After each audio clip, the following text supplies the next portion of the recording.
지금 많은 분들이 네. 삼성전자 어떻게 되는 거냐. 아, 그러니까요. 오늘도 아까 저 박시동 평론가님 나오시면 삼성전자에 대해서 좀 물어봐 달라라고. 지금 실시간으로 지금 얼마인지 한번 찍어놓고 가보겠습니다. 네네네. 지금 59,500원이네요. 아, 네, 아니 5만 원대. 많이 떨어진 거죠. 많이 떨어진 겁니다. 네. 네. 원래 얼마까지 갔었죠? 그러니까 뭐 왔다 갔다 할 수는 있는데요. 네. 한 6만 원, 5만 원 선이 그 코로나 관련해서 뭐 대폭락 맞고 하기 그 직전 가격이에요. 아, 그래요. 그리고 이제 코로나 직후에 이제 뭐 동학개미 운동도 나오고 해서 많이 살아났잖아요. 네. 그래서 그 이후에 그러니까 소위 말하는 요즘 삼성전자를 들고 계시는 많은 분들은 어느 구간에 투자했나를 보면 7, 8만 원대에 많이 몰려 계세요. 아이고, 그럼 지금 그래서 뼈가 아프시겠네. 심지어 뭐 9층에 계신 분도 계시니까요. 예. 너 몇 층이야? 이렇게 물어보는 게 그 뜻이에요. 아, 그 9만 원대에 나 9층에 살아. 그러면 9만 원대에 들어가신 거고. 아이고. 8층에 사람 있어요. 그러면 8층에 살려주세요. 이런 뜻이고요. 예, 예. 근데 이제 예. 그러니까 최근에 들고 계신 분들의 신규 투자가 7, 8만 원대에 집중돼 있는데 네. 지금 6만 원이 아니라 장중 5만 원을 찍고 있다라는 거는 뭐 그분들 입장에서는 예를 들어서 30% 이상 정도 지금 손실을 나고 계신 거니까 어마어마한 상황이죠. 네. 그러니까 사실 삼성전자 얘기를 또 안 할 수가 없는 상황이 아니 있습니다. 지금 뭐 예. 부도 운운하는 분인데 설마 부도가 나겠나 하는 생각도 들고. 말도 안 되지만 예. 부도 우는 설이 나올 정도라는 게 예. 지금 이 위기의 반증이죠. 어, 예. 그래요. 네네. 3만 아래로 갈 듯. 국주님, 에이, 설마. 예, 설마죠. 설마. 예. 예. 아니, 지금 이 상황은 어떻게 초래된 그러니까 건지. 일단은 좀. 예. 종합적으로 한번 뭐 우리가 주식 방송은 아니니까 뭐 네네. 얼마에 사십시오, 얼마면 파십시오, 뭐 이런 얘기하기보다는 네. 삼성전자를 어떻게 봐야 되는가, 또 예. 우리 경제에 미치는 영향이 너무 크니까 그럼요. 짧게 예. 말씀드려보면요. 삼성전자를 들고 계신 분들이 몇 분이나 되실까? 정확하지는 않습니다만 네. 1,400만 주식 투자자 중에서 네. 대략 한 삼성전자는 한 500만 내외를 들고 계신다 이렇게 보시면 되겠습니다. 좀 심한 얘기로 하면은요, 미성년자 빼고 뭐 이거저거 주식 안 하시는 분들 빼고 노인분들 빼고 이거저거 다 빼잖아요. 네. 사실상 경제 활동하시는 분의 두세 불 중에 한 분은 삼성전자를 가졌거나 갖고 계신 분들이죠. 아. 그러니까 말 그대로 국민주라고 솔직히 얘기를 할 수밖에 없는 상황이죠. 그렇죠. 예. 그리고 실제로 코스피에서 차지하는 비중도 삼성전자가 압도적이죠. 그러니까 삼성전자가 오르면 그냥 우리나라 주가 지수가 오르는 거고요. 삼성전자 떨어지면 떨어지는 거예요. 네. 그리고 단순히 주식시장을 넘어서 네. 수출에서 차지하는 이 반도체에서 차지하는 비중, 삼성전자가 미치는 영향, 네. 또 그로 인해서 전반적으로 우리나라 그 실물 경제에 미치는 영향까지 네. 생각해보면 어마어마한 상황이니까 네. 잘 돼야 되는데 결론부터 말씀드리면 어마어마한 현재 위기 상황이고 아, 그래요. 그 상황이 조금만 지나면 이 터널만 지나면 저 앞에 빛이 보인다라고 하면 얼마나 글쎄 말이 다행이겠습니까만은 그러면 이 고난을 견디면 되거든. 그렇습니다. 근데 지금 앞이 안 보인다. 아. 이게 이제 위기의 더 큰 문제라 이렇게 좀 저는 봐지겠습니다. 사실 그 모든 가전을 네. 백색 가전을 다 저 LG 중심으로 사는데 우리 집에 삼성이 없는데 왜 이렇게 삼성이 우리나라 대표 기업이 됐나 봤더니 반도체 아니에요? 네, 네. 반도체 때문인데 그렇죠. 반도체도 하향세란 말이에요. 또 예. 경쟁업체도 무섭게 치고 올라오고 있고 네. 그런 구조에서 삼성이 위기를 만난다면은 이건 예측이 가능한 그런 위기 아니겠어요? 네. 그러니까 삼성전자 자체에는 지금 PD님 말씀하신 것처럼 가전 부분도 있고 네. 반도체만 하는 사업부도 있고 네. 핸드폰이나 이런 거 하는 데도 있고 여러 가지 다 있어요. 네. 그걸 뭉뚱그려 가지고 어저께 한글날 전에 하루 전이죠 사실상 그 3분기 영업 실적을 발표했습니다. 그렇죠. 이게 이제 직격탄을 줬는데 네. 시장에서는 진짜 많이 양보해서요. 아무리 못해도 매출 80조는 찍겠지. 예. 최소한. 그럼 영업이익도 한 10조 나겠지 했는데 그게 이제 진짜 보수적으로 잡았을 때이고 네. 설마 그거 무너지겠어? 라고 했는데 뚜껑을 열었더니 예, 매출도 80조대를 무너뜨렸고요. 영업이익도 10조대가 무너지면서 이거는 뭐 어닝 쇼크라고 할 정도의 수치가 발표가 됐고 네. 뭐 아까 제가 말씀드린 것처럼 뭐 삼성이 뭐 위기인 적이 뭐 굳이 말하자면 뭐 없던 적은 없었는데 그럴 때마다 늘 경영진들이 잘하겠습니다. 또는 우리 비전 좋아요. 이렇게 자신감을 표했거든요. 네네. 근데 어저께는 이 영업 이 쇼크에 이어서 심지어 삼성전자 경영진이 부회장이 사과문을 발표했어요. 이거 굉장히 이례적입니다. 그거는 우리 회사가 예, 좀 잘못했습니다. 죄송합니다. 주주 못 여러분. 나갑니다, 여러분. 예. 죄송합니다. 이런 건데 아니 그게 정말 모양 빠지는 모양 일이기도 빠지는 하고 일이죠. 당연히 주식시장에 악재로 네, 작용할 그렇습니다. 텐데 그럼에도 불구하고 예, 그럼 이제 어떤 일이 벌어졌냐 보시면 뭐 특히 이제 반도체가 핵심인데요. 뭐 네. 가전이 핸드폰이건 둘째치고 뭐 핸드폰도 뭐 애플에 계속 뒤지고 있습니다만 네. 반도체는 쉽게 말하면 두 가지 시장이 있다 이렇게 보시면 돼요. 기성품. 그러니까 마트나 백화점 가서 그냥 100, 105 이렇게 사는 기성품에 해당하는 게 메모리 반도체입니다. 네. 그다음에 맞춤 양복 같은 거. 요게 시스템 반도체. 일명 파운드리라고 하는 거예요. 파운드리. 그렇습니다. 아. 시장이 이렇게 둘로 나눠져 있습니다. 예. 근데 삼성이 그동안 세계 1등으로를 제패하고 쭉 잘 나갔던 건 메모리 반도체. 쉽게 말하면 기성품. 기성품이에요. 네. 근데 이제 그거는 지금도 세계 1등이 맞아요. 네. 근데 이제 그거는 기성품이니까 예.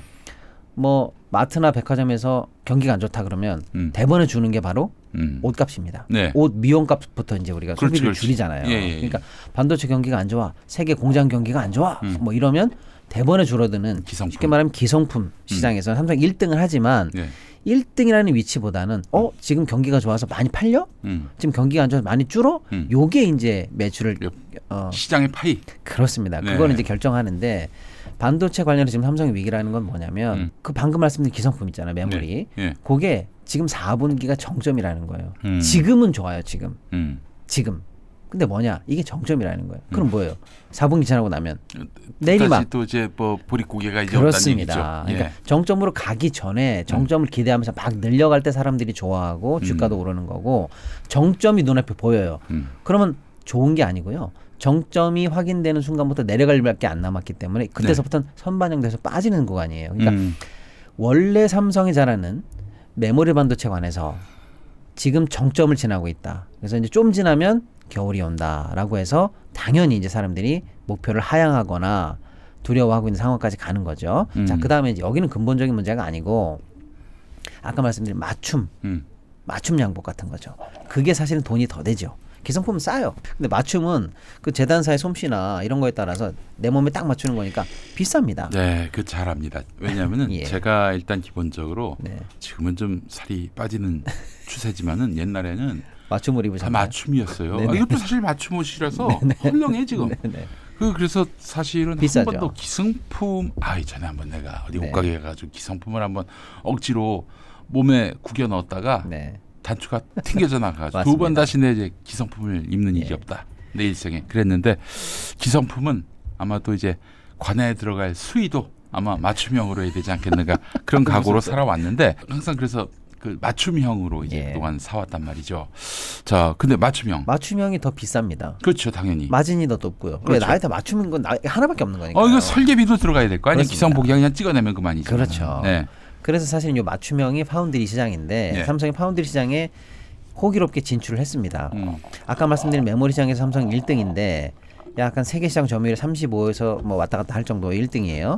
근데 이 파운드리 시장 맞춤형 시장은 누가 1등이냐면 대만의 TSMC가 1등이에요. 아, 얘네들이 약 63에서 65% 세계적으로 마켓시어를 가지고 있습니다. 아이고. 압도적이죠. 예. 삼성은요 11% 내외입니다. 아이고야. 여기서 따라잡아야 돼요. 네. 근데 여기서 너무 고전을 해요. 그래서 야 나 맞춤형 시장에 들어간다라고 하니까 어떻게 돼요? 매장도 차려놔야 되죠. 그렇지. 재단사 구해놔야죠. 네. 원단 준비해놔야 되겠죠. 또 영업망도 좀 구축해야 되는 거 아니에요? 그렇습니다. 그래서 예. 사실 설비 투자 다 되고 다 돼 있는데 그거 한 만큼 이익을 쭉 빨아줘야 되는데 대만에 너무 밀려가지고 도대체 이거는 뭐 발전이 없어요. 네. 자 그런 상황인데 이 맞춤형이 그럼 삼성이 왜 안 되느냐? 두 가지입니다. 하나는 기술이 안 돼요. 대만 TSMC보다 기술이 떨어집니다. 둘째는 뭐냐? 그러니까 양복 솜씨가 좀 떨어진다는 거예요. 바늘 솜씨라 되는 게. 네네. 또 하나가 뭐냐면 삼성은 그러니까 세상에서 제일 세계 제일 큰 그 맞춤형 양복을 주문하는 고객이 누구냐면 예를 들면 애플 같은 회사들이에요. 걔네들이 핸드폰 회사지만 반도체를 만들지 않잖아요. 네. 그러니까 애플에 들어가는 반도체 요런 성능과 요런 모양이 필요하니까 너가 좀 만들어줘라라고 하는 건데 그런 어마어마한 국제적인 다국적 회사로부터 물량을 받아야 됩니다. 그래야 돈이 될 거 아니에요. 그런데 그 회사들이 왜 삼성에 물량을 안 주느냐? 기술 문제는 둘째치고 삼성과 경쟁 관계에 있어요. 야 내가 애플인데 삼성에 이 반도체 만들어줘라고 해서 딱 지도를 그려가지고 해. 그럼 그 애플의 심장을 삼성이 보게 된 거죠. 그럼 삼성 반도체부가 그거를 컨닝해가지고 갤럭시에 적용하면 어떻게 되는 거예요? 삼성 핸드폰에다가. 그래서 왜 삼성 파운드리가 안 되냐면 다국적 어마어마한 글로벌 큰 손들에게 신뢰를 못 줘요. 내가 너한테 주문하면은 네가 이 기술 빼가지고 핸드폰에 적용할 거 아니야? 네가 이 기술 빼가지고 니네 세탁기에 적용하면 어떻게? 네가 이거 기술 빼가지고 그럴 수 있겠네. 니네 냉장고에 적용하면 어떡할 거야. 예. 이게 신뢰가 부족해요. 그거 어떻게 해야 돼 그러면은? 자, 일단 여기 이제 문제입니다. 예. 이제 정말 그럼 이제 어떻게 해야 되냐가 이제 나와야 될 거 아닙니까? 저기 뭐 반도체만 만드는 바로 그겁니다. 회사로 이제 분사를 분사. 하든지 그렇죠. 거기서 지분도 빼고. 그렇죠. 그러니까 예를 들면 그런 거예요. 그러니까 근본적인 문제는 제가 짧게 말씀드린 게 두 가지입니다. 네. 원래 잘하는 시장은 경기를 많이 탄다. 네. 이거 하나를 더 말씀드려야 돼. 그다음에 기성품 시장에서는 TSMC의 맥을 못 추고 있는데 두 가지. 기술 문제와 고객들로부터의 이 비밀 협약이라든지 이런 거에 대한 신뢰 문제. 같은 경쟁 관계에 있는 회사를 못 믿는다는 거예요. 이제 애플에서 예. 이제 아이폰 만든다면서 네. 삼성으로부터 반도체를 산단 말이죠. 그럼 결국에는 아이폰의 그 어떤 성능이나 네. 또 이런 기본적인 체계를 예. 삼성도 알아야 거기에 맞춤형으로 바로 그겁니다. 반도체를 만들어야 하는데 예. 그러면은 아이폰 기술을 경쟁사인 그렇죠. 갤럭시를 만드는 삼성에게 줄 수가 삼성에게 없죠. 줄 수는 없는 거니까. 없어요. 그러니까 안 되는 거예요. 그러니까 큰 물량들을 못 가져옵니다. 그럼 TSMC는 그런 거 안 하는 모양이죠? TSMC는 그래서 아예 선언을 했어요. 네. 우리는 우리 고객사와 경쟁하지 않는다. 이게 제1의 영업 전략입니다. 그러니까 삼성은 반도체도 받고 핸드폰은 경쟁하는 관계잖아요. 그렇지. 우리는 경쟁하지 않는다. 우리는 삼성이 아닙니다. 네. 이렇게 나가는 거예요. 아하. 얼마나 믿음이 갑니까? 예. 자, 이 두 가지 문제가 있는데 이제 이 두 시장에서 삼성 결국엔 타개를 해야 되잖아요. 그런데 이제 요쪽 얘기 먼저 나왔으니까 얘기 말씀드릴게요. 아까 피디님 말씀하신 것처럼 그럼 이 신뢰 일단 기술을 어떻게 따라잡을 거냐. 네. 아무리 삼성이 기술 노출이 우려가 되더라도 압도적으로 잘 만들면 울며 겨자먹고 그럼요, 삼성에 그럼요. 맡기겠지라고 예, 하는데 예. 제가 볼 때는 TSMC의 이 미묘한 바느질 아까 양복으로 예를 들었으니까요. 네. 그거를 따라가는데 제 임의적으로 숫자로 표현한다면 10에서 15% 정도 기술 수준이 좀 처져 있습니다. 삼성이 깔끔하게 못 만들어요. 그 정도까지. 네. 겉은 멀쩡한데 알고 보면 좀 쓰다 보면 터지고 이런 거예요. 이게 쉽게 말하면 글로벌 여러 회사들이 삼성의 주문에서 그 삼성 반도체가 들어간 예를 들면 어떤 물건을 만들었는데 뭔가 성능이 안 나고 발열이 문제가 돼. 그래서 TSMC 물건하고 거기도 주문을 해봤어요. 그래서 바꿔 껴봐요. 거기는 발열 문제가 안 나와. 예를 들어 그런 식으로 일단 기술을 따라잡아야 되는 게 첫 번째고요. 둘째는 신뢰를 회복해야 되잖아요. 그래서 나오는 게 뭐냐면 야 네가 아무리 우리가 이 비밀을 받으면 갤럭시에 적용하지 않는다라고 철떡같이 약속해도 그거 어떻게 믿냐. 분사를 해라. 분사. 미국도 지금 분사하는 회사가 몇 개 있어요. 예. 그러니까 분사해라 예. 라는 것도 시장에서 계속 나오는 얘기예요. 분사만이 아니라 예. 그 분사하더라도 그 오너가 같은 그렇죠. 사람이면 안 되잖아요. 예. 그러니까 이재용 너 그 경영권 손대 분사하는 회사에 그렇죠. 이럴 수도 있겠어요. 이제 분사와 예. 그 쉽게 말하면 정보가 흘러가는 곳에 방화벽을 정확하게 칠 수 있는 네. 이른바 파이어월, 예. 차단박, 차이니즈월 이런 걸 파이어월이라고 하는군요. 그런 걸 어떤 식으로든 입증해내라. 네. 그게 시장에 다시 재진입할 수 있는 첫 번째 어떤 조건이다라고 네. 했는데 이틀 전에 예. 이재용이 지금 윤석열 따라가지고 필리핀에 갔거든요. 예, 예. 싱가포르까지 쭉 가는 건데 필리핀에서 외신 인터뷰를 했어요. 네. 뭐 저 같으면 사실 너 여기 왜 왔어 이렇게 물어보고 싶은데 경영이 이재용도 같더라고. 네, 술 마시러 갔나? 그러니까 병풍처럼 딸려 다니는 거예요. 아유, 그 얘기도 좀 더 해드릴게요. 한심합니다 진짜. 근데 물어봤어요. 이 시경인데 어떻게 생각하냐라고 했더니 이재용이 이렇게 멘트를 했습니다. 분사에는 관심이 없다.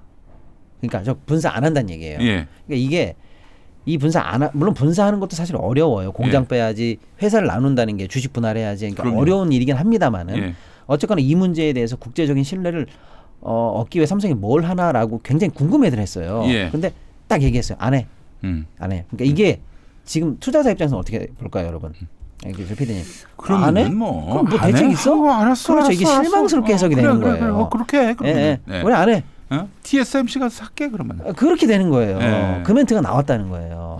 이정의 멘트가. 그러니까, 벌써. 그러니까 제 말씀은 이게 기성품 시장에서 TSMC를 따라잡고 마켓 쉐어를 높여갈 묘수가 안 나오는 데에다가 가장 시장이 기대하고 있는 근본적인 신뢰 부분을 해소할 수 있는 대책을 이재용이 이번에 잘랐다. 네. 요게 이제 하나가 보면 되는 거고요. 네. 자, 그럼 원래 잘하던 메모리 반도체 분야, 예. 기성품, 어. 거기서는 지금 어떻게 됐냐면요. 예. 우리가 늘 입던 똑같은 양복으로 했으면 삼성이 뭐 그래도 괜찮겠죠. 근데 지금 양복 시장에 충격이 온 거죠. 뭐냐? 이른바 엔비디아. 예. 예, 그래서 인공지능 시대가 도래한 거 아닙니까? 네. 그래서 뭐 마이크로소프트부터 시작해서 메타부터 시작해서 뭐 구글까지 해서 AI에 지금 뛰어들었잖아요. 네. 그 AI를 개발하기 위해서 어마어마한 반도체가 들어가는데 그 반도체는 엔비디아가 사실상 독점으로 납품하고 있고요. 네. 그 엔비디아가 만드는 칩에 예.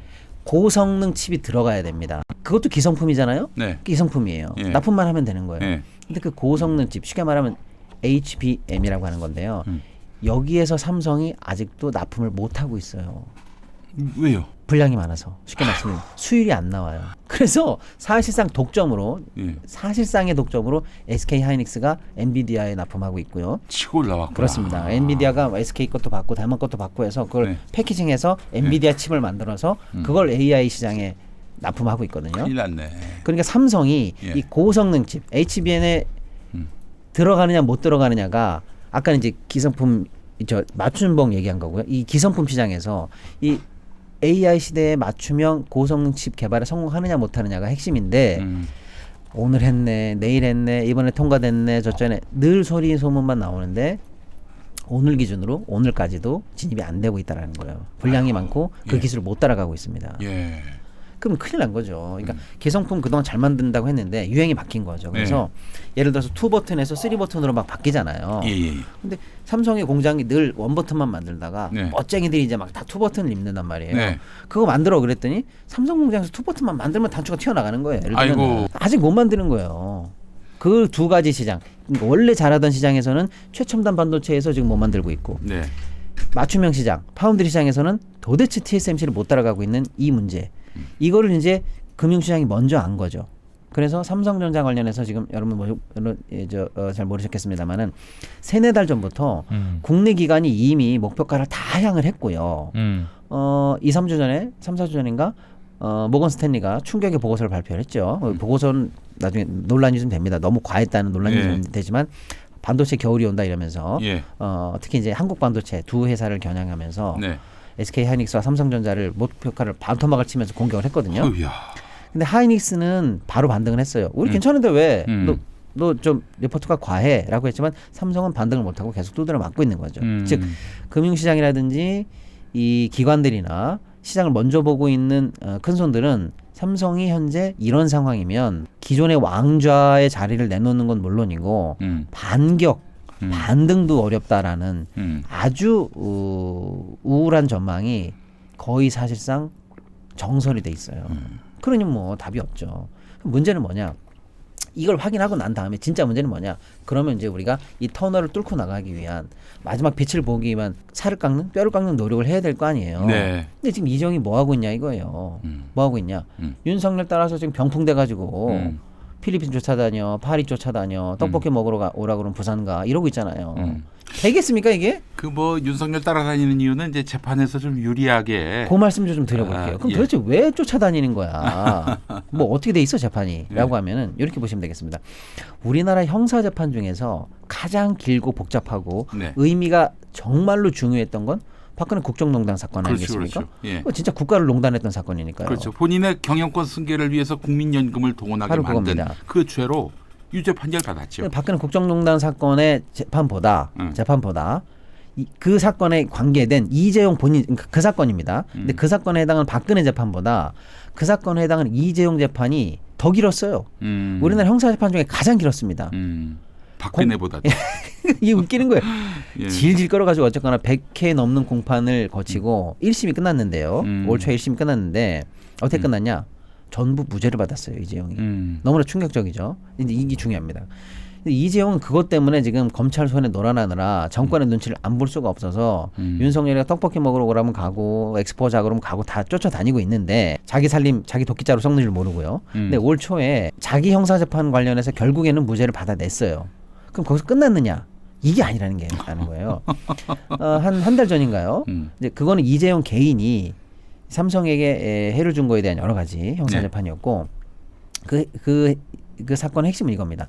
삼성물산하고 제일모직을 합병하면서 네. 이재용이 지배권을 더 삼성전자에 대한 지배권을 가지려고 삼성물산의 주식은 꾹꾹 눌러가지고 그렇지. 저평가시키고 제일모직은 뻥튀기 시킨 거고 이게 핵심이거든요.